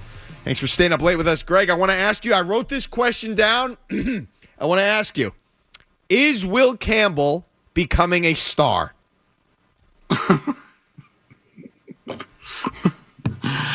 Who knows? Is he a star? No, he's a good player. Okay. What's his name? Joey Bosa is not anything to write about. I thought Will Campbell would win this matchup pretty handily. He gets some help, as you saw in sort of the Will Campbell montage. You saw a couple of, running back chips. Will Campbell is doing a very nice job so far. That's as far as I'll go with it. I'll take it. You can go next. I know. I'll take that. Greg, you wrote earlier this week, Patriots offense will hold their own versus Buffalo. Can the defense? They certainly did. They gave up touchdowns in 3 out of 4 games in their first drive. They forced turnovers tonight. What was it about the defense that was different? And was it Buffalo that went away from James Cook, or was it the Patriots that basically took him out of the game? Well, that's a question for the Bills. I was listening to Allen and McDermott before coming on here, and they were pretty pissed and pretty adamant that they just did not play well. Which is interesting. I mean, I think the second half, the Marcus Jones interception, Josh Allen, which I agreed with him. He said he made a bad pass, like that. That pass he should be leading Khalil Shakur, and the receiver probably should have sped across a little bit better. He sort of slowed down and allowed Marcus Jones to undercut him. The first half, I'll say this about the Patriots defense. I mean, that's, like I said, that's the most surprising thing in this matchup. I'll be interested to watch the film on it. I did think that they came out with a good plan, which was the first time in 5 weeks. They certainly had a better answer, for what the Bills like to do. They put more linebackers on the field. You saw Tavai out there after, Mike Vrabel actually played very coy in the pregame interview with Zoe, where Zoe asked him about Tavai, and he said, well, he can help out on special teams, and we'll see how it goes, defensively. He was obviously in the plans. The Bills are one of the best teams when it comes to multiple tight ends. They'll put 3 on the field at times. They really run well out of that. The Patriots had a good match with multiple linebackers, including Tavai. I thought that their wrinkle putting a lot of big guys on the defensive line, and that meant taking a guy like Harold Landry out, who's had some issues in run defense of late, was a nice wrinkle. But I thought that, they just executed at a higher rate. But we also need to acknowledge that the Bills kind of shot themselves in the foot in the first half. I mean, 8 penalties. They have fumbles on 2 of their first 3 possessions. It's kind of hard to get into an offensive rhythm when you're doing all that stuff. And, the Bills were definitely complicit in this. Apologies for bouncing around, Greg. I just want to ask about the running backs, and it's sort of an interesting situation what the Patriots may be dealing with here. We don't know exactly what's going on with Antonio Gibson and the knee. Obviously, Ramondre Stevenson fumbled once again. Is that still a problem? And I'm not convinced, personally, Travion Henderson can carry the load as an every down back. What are you doing with the running back situation if you were advising Mike Vrabel? Well, I think they have very limited options at this point. I mean, I think, they're going to have to continue to roll with Stevenson. Hopefully maybe he found something, with his 2 touchdown runs after the fumble that he's going to get a little bit better. I mean, it did seem like he was using two arms. Of course, the fumble happened again. He had 2 hands on the ball, and then he's going down. He's bracing himself, and he takes 1 arm off, and the same thing happens. He gets punched out. It's the same thing every time. But, I mean, they are very limited in what they can do. I mean, they can't, cut Ramondre Stevenson or even send him to the bench. It looked like Gibson, that they ruled him out as quickly as they did. sure seems like if it's not season ending, then it's for a very long time. Mm-hmm. And so I expect a lot of running backs to be in for tryouts on Monday and Tuesday. Possibly they look to make a deal with some sort of pick swap that these teams like to do, but I do not think it's a good idea at all, and I don't think the team does either if TreVeyon Henderson is the workhorse running back for this team. First of all, he hasn't been very good to this point. Mm-hmm. And second of all, he's not built for it, at least not yet. And so I'd rather have the kid for all 17 games plus playoffs than worry about giving him 25 carries in one game and against the Saints and the Titans. Craig, this is the best I've seen the Patriots in years. I think we can all say that. Was tonight like what the ceiling could look like? I mean, I think the floor has been raised, right? At this point, you've won 2 in a row. You have New Orleans on deck. They're all winnable games here. I mean, I don't know. Seeing what Drake May could do tonight and the team with what they have, can they play better than they did tonight? That's a good question. Let me pause on that for a second. But I'll say this. As far as their ceiling, no, I don't think it's there. I mean, first of all, offensively, they still can't run the ball worth a darn. And this is not relying on Drake May to pull plays out of his rear end is not sustainable over 17 games. I mean, as great it is, as much fun it is to watch, they need to get more if you want to be a real football team and win games, especially late in the season and bad weather and all that stuff, they're going to have to run the ball. They couldn't run the ball worth a damn. They averaged like 3 yards a carry tonight outside of Drake May. And Drake May's legs certainly helped that. And, you have to factor that in. So, if they can get the run game going and be more balanced and teams have to respect the run, they're capable of a lot more, I think. Defensively, I still need to see a lot more. I need to see how much of this was the Bills. We've seen them against the Dolphins and the Saints, last week. They go through things like this where they sort of play with their food for a while and then they hit the afterburners. And, that almost happened tonight, but didn't. And that's good. I need to see more from the defense because I don't think there's enough on film. Like Gonzalez just came back last week. Tavai just got in the mix today. I think there's the Bills. If I'm the Bills going into this game planning, there's a lot of stuff I don't know about the Patriots and what they're going to do. And I think, Gonzalez and, man coverage and Tavai and how they're matching up things, those are sort of surprises. And the more film that there is, they might get picked apart a little bit more. But certainly this was worlds better than their defense has been in the first 4 weeks. I understand, they're going to get the book on Drake May and they're going to tendencies and all those things. But let me just push a little harder on this point, Greg, because I'm interested in terms of what the expectations should become or if we should change them. Because when you look at this schedule, I know things evolve and continuously evolve. But, I mean, at Saints, at Titans, Browns, Falcons at home, there's really 2 good teams at the Buccaneers and then the Bills again, who you just beat, left on this schedule as of right now. The Ravens aren't good. The Jets aren't good. Should we change expectations based on what we saw tonight and Drake May's sort of ascent here in the last few weeks? Because that's the last thing. They did just pound a bad team and then beat a good team on the road.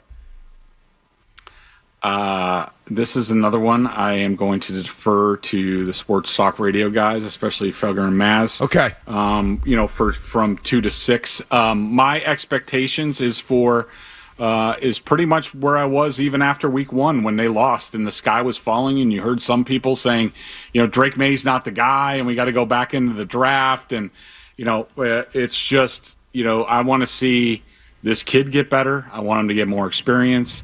I want to see this team get better, week after week. And if they do that, we'll see where they are at the end of the day. But, like I said last week, when they were 2-2 and now they're 3-2 with a road win to the Bills, they are ahead of where I thought they were. So This is very promising. I'm not going to look down the schedule. I'm sure, Dondero, you'll go home and, dream up wins on your little I'm going to be looking down pillow. that whole thing, baby. Yes. I know. I can't wait till I hear the 13-4 prediction in the next couple of days. But, you guys certainly have fun with that. And they're ahead of schedule. They're doing well. There's a lot more that they can do. And it's going to be on this team to keep getting better. They can't go out to New Orleans next week and lay an egg against the Saints, or else all of this is for nothing. Greg, just final thing for me. It sounds like Tony Dungy spoke to the team before the game tonight about knowing your role and commitment, etc. They seemed inspired by it. Is there like a connection between Tony Dungy, Mike Vrabel, and did you hear any of this tonight? I did not, but I'm the last person you should ask about like pregame speeches and stuff. I think this team was ready to go the entire week. I think it's convenient to be like, well, Tony Dungy talked to the team. I think Vrabel set the tone this entire week, talking about that they have a chance. This was a good gauge game. You heard Drake May saying the same stuff, the players saying the same stuff. I think they had the right mentality going into this. They understood the stage and the message that they could send to the league, and I think that this team was focused on that, and I thought Vrabel had them focused, and I thought they were in the right mindset no matter who talked to them on Saturday night. All right.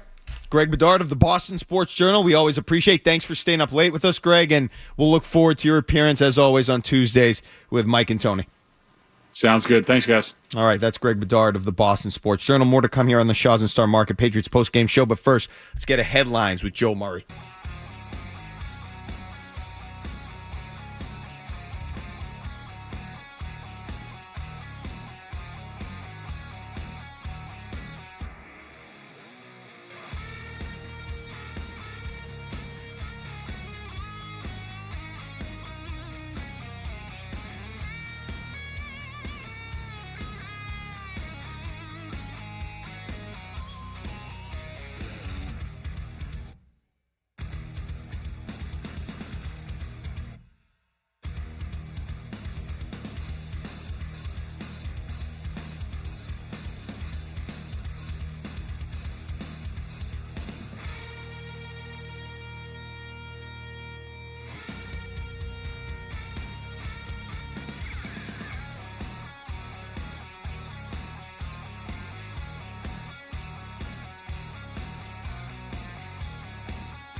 banger, and that's the music of the game. Music of the game is brought to you by Live Nation. Brian Adams, Roll with the Punches Tour.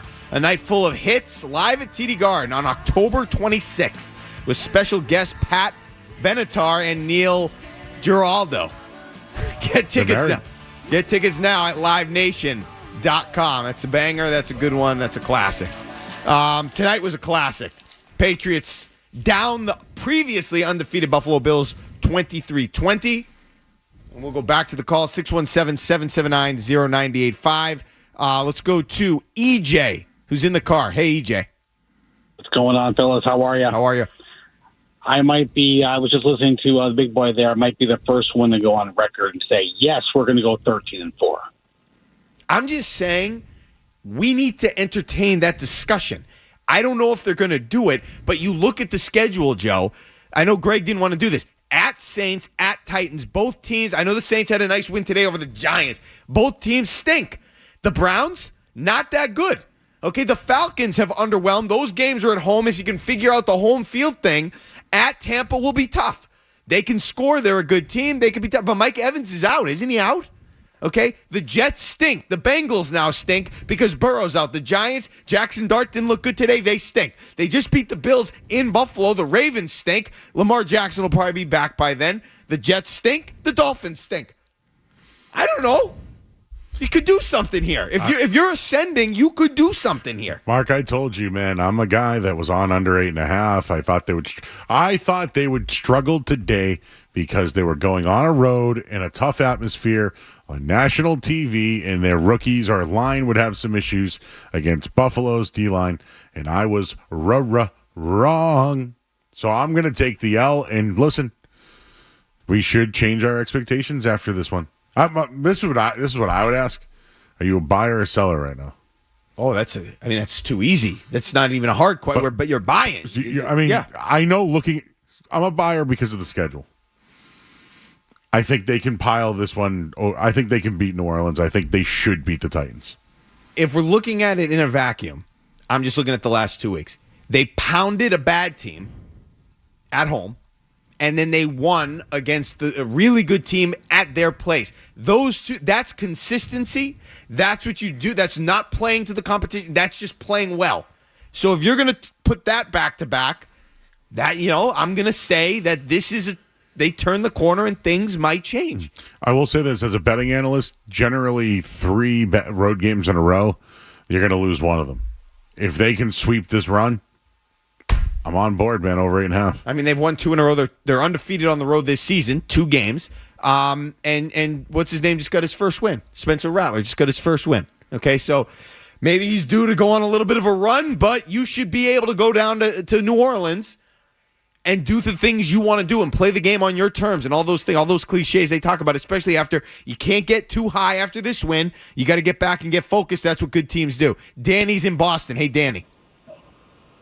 Hey, what's going on, guys? So I am on board, and you have to pencil this team in the playoffs now after this win. And like you said, with the scheduling, they're going to win a bunch of games now. They're going to go over 10, and you have to put them in there.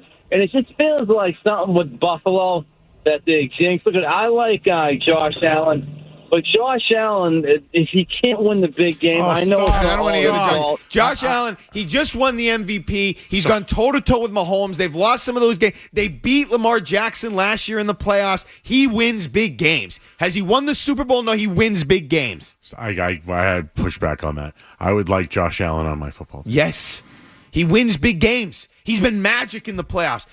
No, he hasn't gotten over the hump, but you're talking about a Tom Brady-level situation in Kansas City. They remove people from the roster. They bring in rookies and guys off the street like Curtis Samuel, and they still produce. It's amazing. His roster hasn't been awesome. They haven't been loaded. They bring in Von Miller. They bring in Joey Bosa now. I mean, it's not. Matt Milano's hurt all the time. They draft very well. Mark is in Haverhill. Hey, Mark. This is the biggest cupcake schedule I've ever seen in the middle of a season. You got to bet the over. If you ever bet the under, you have to stake the over at this time. I'm just telling you.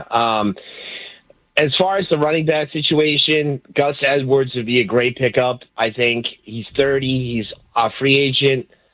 I think he'd be a solid pickup for the Patriots, and then they just got to wait till like the trade deadline, see if they can pick up, a wide receiver for a second-round pick or something like that. I mean, if they just stick to the sky is the limit for them, honestly, with this cupcake schedule. I mean, there's nothing they can't do this year, honestly. Well, I'll say this. All right, so we just talked about Josh Allen, and people want to say he doesn't win the big one. So Lamar Jackson's not playing. Joe Burrow's not playing, right? Patrick Mahomes, big last week. One big. And you have Josh Allen. Is Drake May now rising up this ranks? I mean, I'm not trying to go that far. I mean, I'd still keep an eye on Herbert lost today, Herbert. right? Yes, but they only had 10 points. That's what I'm trying to say. Yeah. Like, you look at the rest of the league. I mean, Ben Roethlisberger, you just lost to him. I'm just saying, there's last week, I'm picking AFC quarterbacks that could make the playoffs. Did you say Ben Roethlisberger? Yeah, oh my God, Aaron Rodgers. No, totally I know, it's 1:44 in the morning. Yeah. I thought Steelers, my bad. But they should have beaten that team. But what I'm saying is, as far as playoff contenders, like Drake May is one of those quarterbacks right now because I don't think the Bengals are making it. The Ravens probably will because their division stinks. But, Cooper Rush isn't going to. I'm just saying, when you look at the star quarterbacks in the AFC, you might have to start moving Drake May up those ranks. You have to. As a potential playoff quarterback. You have to. I think he's there. I was never there. I'm there right now. Well, look, I've talked a lot about that the good quarterbacks in year 2 win. And they have winning. Are they there? Have they arrived? Not necessarily, but they have winning records. Tonight was a huge step in him becoming one of those guys. Now you really would have to envision something unforeseen for them to not have a winning record based on what we saw tonight and that schedule. And it's just one more thing on the Chargers. Their offensive line is kind of a mess. Yeah. They lost their 2 best linemen out for the year, I think. That's not a good situation. When you look around the AFC, seriously, there's Mahomes, right? Herbert lost today. Maybe Bo Nix, if you want to do that. The Texans, I mean, Daniel Jones has played better. The whole AFC North is Roethlisberger. You look at the AFC East, it's Drake May.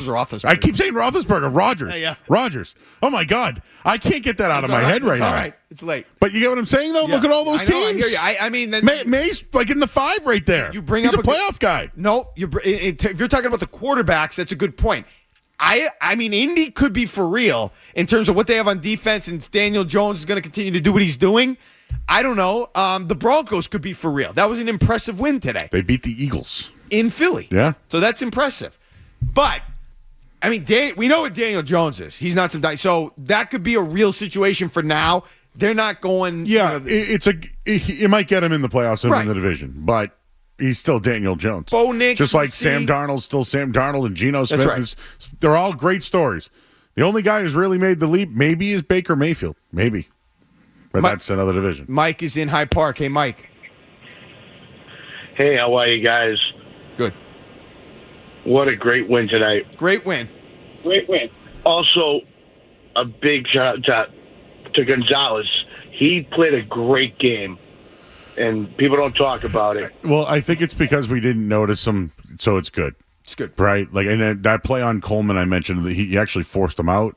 It was a touchdown, but it was Gonzalez' defense that helped. He's the foundational piece on the defense, and I know they have that good front between Williams and Barmore, and if you want to throw Landry in there, because I think Landry's done some good things this year. He's a net positive. But when you have Gonzalez in there, he is the best player on the defense, probably statistically or from a rating perspective.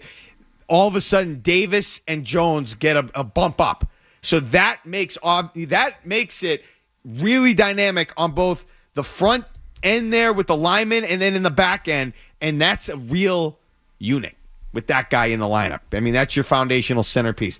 More to come here on the Patriots post-game show with Joe Murray, Mark Dondero after a huge win in Buffalo. The Shaws and Star Market Patriots post-game show on the Safety Insurance 98.5 The Sports Hub Patriots Radio Network.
takes it. He looks to the middle. He throws it to Diggs. He runs away from the defender. Angling right to the 20, to the 15, to the 10. Diggs across the 5. Tackle from behind. First and goal to go. He wanted that. He wanted that touchdown so bad. He's going to explode if he scores. I'm just telling you. He had gone a season and a half without a 100-yard receiving game, and now he has a second in as many weeks. This is huge. 30 yards on the catch and run. Oh, man, a two-possession game at this point, if you could punch it in, would allow you to bleed clock. You're into the fourth now. Clock run. Back here on the Shaw's and Star Market Patriots postgame show, Mark Dondero, Joe Murray, 617-779-0985. Sebastian is in Miami. Hey, Sebastian. Hey, nearing 2 a.m. here, so let me clear my throat. But glad to see, Drake May and Diggs live up to their potential. But the defense, and I think having Chris Gonzalez back for game 2 with some crucial plays towards the end, I think is a good sign. And if he didn't defend that well, it could have been a different game. Impressed with Gonzalez tonight, Joe? Yeah, we didn't mention him, so maybe that's a good thing. I haven't noticed, but the one takeaway, I mentioned it last week, I'll mention it again. I think the addition of Christian Gonzalez has really elevated Marcus Jones. Whether it's playing safety or nickel or even in the punt return game, I think he's more dynamic and more of a weapon for the Patriots. 100%. And as much as I like Carlton Davis, he's not your number. He's not a number one corner. I don't want him out there. He handles a strong guy though. He does, and so I think there's a value for. He had a knee issue earlier tonight. Came back in. He's come off the field a couple of times and had to come back. So, but he's tough. Carlton Davis is tough. I like having him. He's a winner. He's been on some good teams, but that foundational piece as Christian Gonzalez has shown has the ability to be is huge for that defense, and it's huge to see the same thing from Stephon Diggs, who spoke after the game. I was excited. I kind of spoke on it a little bit, for being nostalgic, doing the drive-in. Came in a different interest this time, but, I was happy about it, and I just was happy to be back playing football. It's easy to get kind of lost in the moment while you're out there, but just try to remain focused the whole time and, be there for my teammates. What does it say about the Patriots? We won the game. I think it speaks volumes that we're taking steps in the right direction, but don't get too high, don't get too low about it. It's early in the season, to the second quarter of the season. We're trying to do some of the right things. We did some good things out there. Obviously, a lot of things to correct, you know what I'm saying? Because, we felt like we left a lot of plays out there, but a win is a win. We'll take it. It's in the division. Those kind of count for 2 sometimes. So I was proud of the guys. I was proud of their approach during the week, and then I knew it was going to be a test for us as far as with the game. They showed you on the sideline, pumping up your teammates. What were you saying? That's every week. You know what I'm saying? I'm never not going to be there as far as a positive energy guy. I'm bring a lot of charismatic energy, a lot of love. I just feel like the more you put that positive energy in the air, good things going to happen. Even if things aren't going right, they'll take the tide will turn. Like even Dre had that early little mishap, and I just told him to stay positive. You know what I'm saying? We got your back, and we rocking with you right or wrong. Things going to happen in a football game, and that's just part of football, the ebbs and flows of it. But staying positive and knowing that he's a playmaker, and he went out there and played his butt off after. What did you see from their quarterback today? What did you see from Drake May? I seen a young quarterback take a step in the right direction. They did a lot of comparisons during the week, and I feel like it was a hell of a comparison to be compared to Josh Allen. But as you come into your own, Drake May has to be Drake May. And I was just so proud of him, coming in here and leading the team. Being a young quarterback can be hard sometimes, and, that's why you have a supporting cast. Running backs making plays, receivers making plays, and let them know that you got his back. So I was just super proud of him. He has a good approach during the weekend. Attach yourself to the process and not the results. That's back-to-back 100-yard games for yourself now. Safe to say you're doing pretty good. 6 out of 10. All right, so that was Stephon Diggs after the game. The one thing I'll disagree with him on, without getting too much into it, but a win is a win is a win. This wasn't a win is a win is a win type of situation. This was a great win. I didn't think they looked bad. I mean, look, you're playing a good team. It's the best quarterback arguably in the league. It's not going to be perfect. There's going to be some hiccups in there. You're not a perfect team. I think this was, like you said, Joe, was one of the best exhibitions of the Patriots' ability to play football that we've seen, that we could see. I'm wondering if they can be better than this. Right? This was great. Now, 8 penalties for 93 yards. They got to be better than that. But Buffalo did the same thing, 8 for 90 tonight. So I think Diggs is just trying to stay humble. Hey, this is a good win. We should celebrate it, but we're not done yet. I think that was really what he was saying. Yeah, and look, the penalties did sort of come on fast and furious late. The one from Farmer was awful. Clearly, Cook was down. He pile drived them when he was down. That was ridiculous. Didn't bite them. I thought it was because of Drake May overcoming some of the penalties. I thought overcoming some of the coaches' decisions.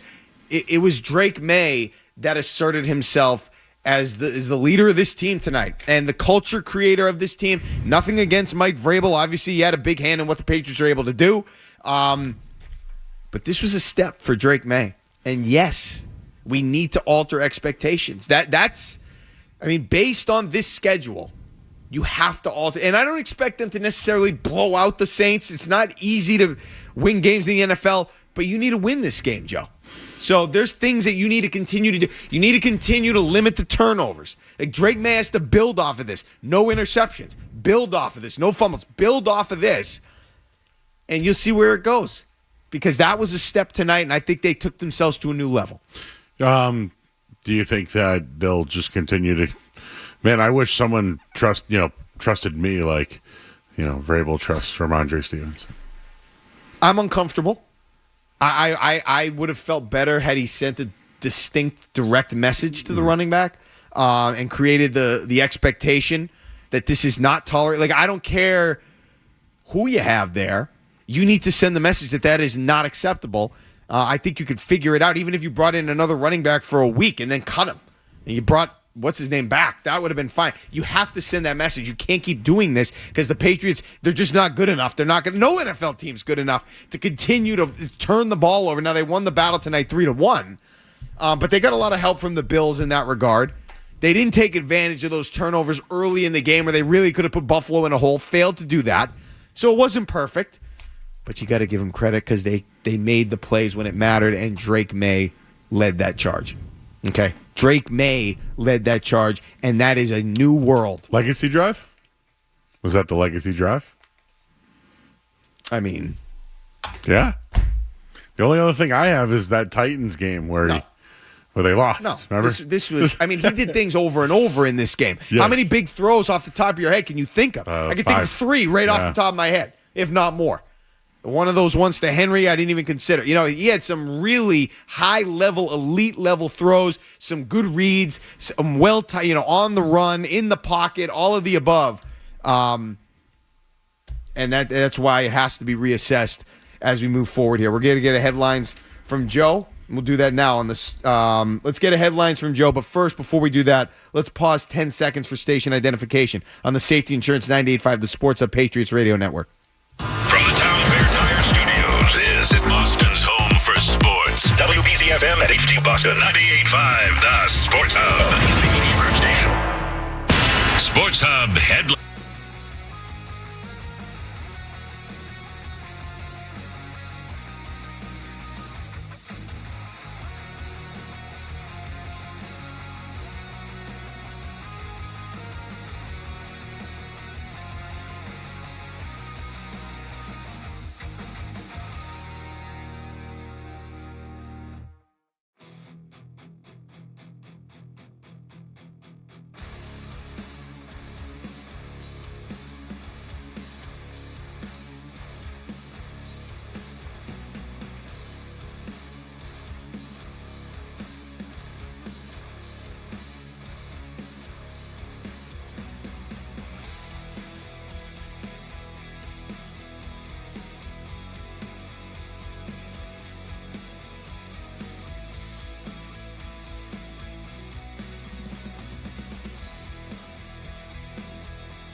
Rattler under center, play action. Stands in the middle, throws it deep, and he's got a wide open Rashid Shaheed on explosive play. 30, 20, 15. See you later. 5. No flags. Touchdown. Saints 87 yards.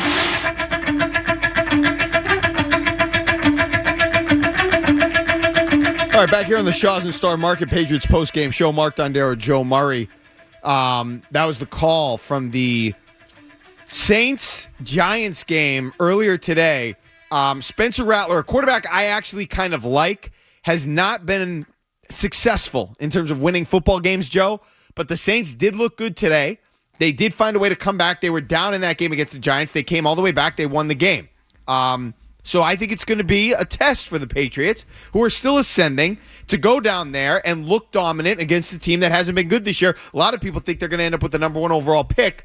How do you address this game if you're the Patriots moving forward into next week? I still think you need to watch out for Spencer Rattler. He's not great, but he is shifty. They'll use Taysom Hill at times. At quarterback as well, who can run the ball a little bit. They still have Alvin Kamara. He threw a big pass today, Taysom Hill, for first down. I think it was a third down. Yep. So, I mean, they still have some playmakers, but defensively, I think the Patriots can't attack them. I don't think they're that good. They did score 26 points tonight. They're better at home. Back-to-back roadies, right? Now we're going to watch what Campbell does, what Wilson does, and some of these rookies, even Drake May for that matter. So I think it's hard to win back-to-back games on the road. They're going to do it 3 games in a row, dude. So this one I think is really important. I still think the Titans are probably the worst team. Even though they won today, it was more of Arizona letting them back in. But Saints won fair and square, and they beat a rookie quarterback on the road today. A rookie quarterback had to go on the road. So I think that maybe they have that same advantage. But Chris Olave is good. We just heard Shaheed. And Kamara, can they stop those 3 guys? So far, I think they have the defense to do it. It's another test, and I don't care about what the record is. What have you done for me lately? And lately, the Saints found a way to be productive and get a win at home, and they looked pretty. I mean, Spencer Rattler today, 21 of 31, 225 yards, a touchdown, no picks. You're going to have to find a way to address that, and you're going to have to find a way. This is what it is. You're going to have a bigger target on your back now. Because you won a game. That's going to be new for the Patriots. They're going to have some expectations. That's going to be a little bit new. It's not going to all be about being the underdog or whatever. They're probably going to be favored in this game, right? We have a line on this line? They're going to be favored. I think they're going to be favored. I was just looking for it a minute ago here. So, I mean, that's different. And success is different. And they just had some success. They've won 2 in a row. The Saints are going to be you're going to have their attention, okay? And it's always a tough place to play down there. Patriots 3-point favorites. Yeah, that doesn't surprise me. Low. Well, I mean, they were just. You think it was going to be more? Yeah, definitely. No. I mean, they were just 6-point favorites against the Panthers. Okay. Granted, it was at home, but still, they've been awful at home, though. True. And now it's lower, and they're on the road. Look, I just think based on where they are and what they are, every win. I mean, there are no. No gimmies. Back in the Tom Brady days, you could, if you lost the game close to a team that you had no business, being close to, that's something that you could get critical about. I don't think that exists for this team right now. If they find a way to win this game, I don't care if it's close. I don't care if they have to come back. Like, you find a way to win this game based on where they're trying to go and what they've been going through. This is where they want to be. They got to find a way, especially a team that's 1-4. They find ways to lose. They're not consistent. This is a game based on what you're trying to do. You should find a way to win. Coming off a big win in Buffalo. All right, Mark. Congratulations on a good night. You don't have to congratulate me. No, you're very happy. I appreciate. I needed you to pick me up. Well, I'm just glad that this is the first time I've been on after a win. So good stuff. As always, a pleasure to be with you, and as always, a pleasure to work with our crew in Buffalo, including producer Mark Capello, engineer Dennis Knudsen, Tyler Knudsen, Mike Perry, and our guys here in Waltham who always get it done. Intern Luke Arnpriester, studio technician Kevin Majori, and executive producer Jeremy Connolly. Pepsi, the official soft drink of the Patriots, has teamed with Shaw's and Star Market for sacking hunger. Today, the Patriots recorded 4 sacks And that's another $4,000 donated by the Shaws and Star Market Nourishing Neighbors Foundation to the Boys and Girls Clubs of Boston to help end hunger. So a big win for them, a big win for the Patriots. The final 23-20 over the Buffalo Bills in Buffalo. We'll see you next week. 1 o'clock game from Gillette Stadium. Check that from New Orleans, where they'll play the New Orleans Saints. Again, 1 o'clock right here, 98.5 The Sports Hub. For Joe Murray, I'm Mark Dondero. This has been the Shaws and Star Market Patriots postgame show on the Safety Insurance 98.5 The Sports Hub Patriots Radio Network. Good night.